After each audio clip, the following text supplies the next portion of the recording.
मुकुल जी, आपके हिसाब से आज के संदर्भ में आप फिटनेस का अर्थ क्या करते हैं? क्योंकि आप तो गीता और विवेकानंद और इन्हीं चीजों के आसपास अपनी बातें करते रहते हैं, तो जी, उस बातों को कैसे समझाएंगे आप? हम भारतीय दृष्टि में, शिक्षा में, भारतीय दर्शन में फिटनेस को या स्वास्थ्य को एक समग्र दृष्टिकोण से देखते हैं। It's a complete concept. केवल शरीर के स्वस्थ होने की बात नहीं है, मन, बुद्धि और उससे भी महत्वपूर्ण भावना का स्थान फिटनेस में बहुत बड़ा होता है। और एक पक्ष जिसको आज वर्ल्ड हेल्थ ऑर्गेनाइजेशन भी ध्यान में देता है हेल्थ की डेफिनेशन में, वह पक्ष है सामाजिक स्वास्थ्य का पक्ष। और इसलिए आपने ये जो एक बहुत महत्वपूर्ण और फिट इंडिया मूवमेंट शुरू किया, स्वस्थ भारत का ये अभियान शुरू किया है, क्योंकि पूरा समाज स्वस्थ होने का प्रयास करेगा तब व्यक्ति स्वस्थ रह पाएगा, अकेले के प्रयास करने से नहीं होगा। इसलिए ये जो एक कल्चर डेवलप हो रहा है स्वास्थ्य का, ये बहुत महत्वपूर्ण है। और हमको तो बहुत खुशी होती है, भगवत गीता कहती है यद्यद् आचरति श्रेष्ठ तत्तदेवेतरो जनः। और देश के प्रधानमंत्री जब संसद में खड़े होकर के सूर्य नमस्कार का बखान करते हैं तब सारा देश प्रेरणा लेता है सूर्य नमस्कार की। मैंने 4 साल की उम्र में माँ को सूर्य नमस्कार करते हुए देखा और उनका अनुसरण करते करते सूर्य नमस्कार सीखा, और तब से सूर्य नमस्कार एक दिन भी बिना रुके कर रहा हूँ। और आज मध्य प्रदेश में हर स्वामी विवेकानंद जयंती को 12 जनवरी को आकाशवाणी से सूर्य नमस्कार का संचालन होता है, और 1 करोड़ से ज्यादा स्कूली छात्र 2007 से लगातार सूर्य नमस्कार करते हैं। इसलिए आपका वो सूर्य नमस्कार का वीडियो देख करके इतना आनंद हुआ और ऐसा लगा कि अब इस देश के सर्वोच्च स्थान से भी सूर्य नमस्कार की बात हो रही है। तो समर्थ रामदास के बाद आपकी याद आई कि आपने ऐसा एक बहुत अद्भुत मंत्र दिया। मुकुल जी, आप इतने सालों से युवाओं के बीच में गीता स्वाध्याय करते आ रहे हैं, आपको क्या लगता है, जैसे आपने कहा कि भी एक मध्य प्रदेश का सूर्य नमस्कार की सफलता, और आप जिस मिशन को लेकर काम करते हैं, आपको क्या लगता है? भगवत गीता 2 वीरों के बीच का संवाद है, श्री कृष्णार्जुन संवाद है।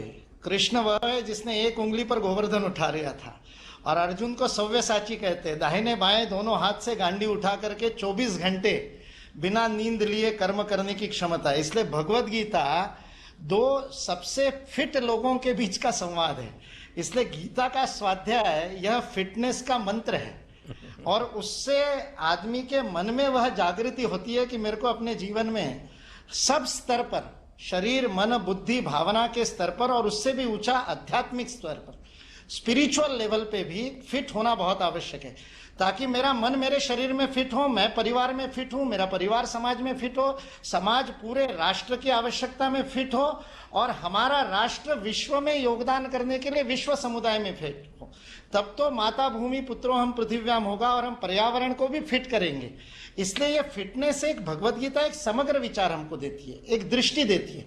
और इसलिए मैंने हमेशा पाया, पिछले 30 वर्षों से युवाओं के बीच में गीता स्वाध्याय कर रहा हूं, तो युवाओं को जब ये दृष्टि देते हैं तब वो कहते हैं, पहले तो हम सोचते थे गीता रिटायरमेंट के बाद की बात है, अब पता चलता है गीता पढ़ेंगे तो रिटायर होंगे ही नहीं, रिटायर होते रहेंगे, बार बार टायर बदलते रहेंगे और नई नई पारी खेलते रहेंगे। यह युवाओं को प्रेरणा भगवत गीता से मिलती है। मुकुल जी, आप शिक्षा और युवाओं को लेकर पैशनेट है। आप यानी युवाओं के मन में भी आपसे कुछ न कुछ जानने की इच्छा रहती है।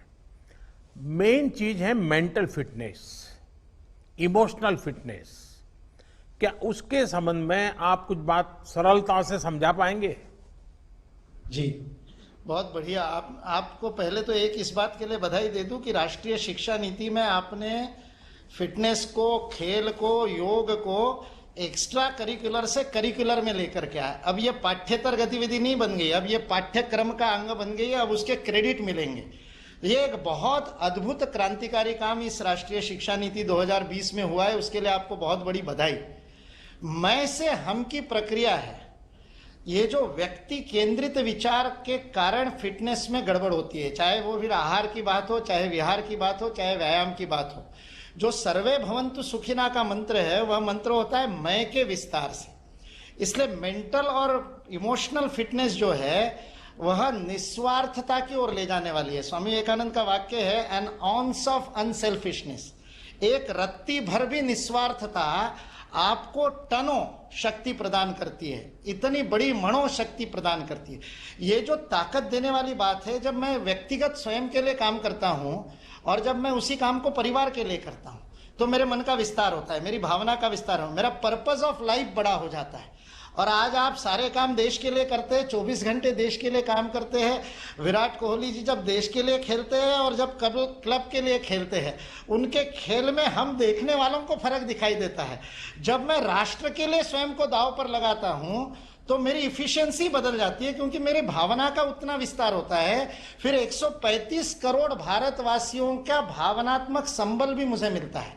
इसलिए ये जो मैं से हम की प्रक्रिया है, और फिर भारत सारे विश्व के लिए काम करता है, तो सारी मानवता, सारी सृष्टि और फिर परमेष्टि, ये जो आध्यात्मिक विकास तक जो मैं से हम की यात्रा होती है, व्यक्ति से परिवार, परिवार से समाज, समाज से राष्ट्र, राष्ट्र से सृष्टि और सृष्टि से परमेष्टि, यह जो व्यष्टि से समष्टि की यात्रा है, यह फिटनेस का एक बहुत बड़ा मंत्र है। ये जीवन का पर्पस ऑफ लाइफ बदल देता है।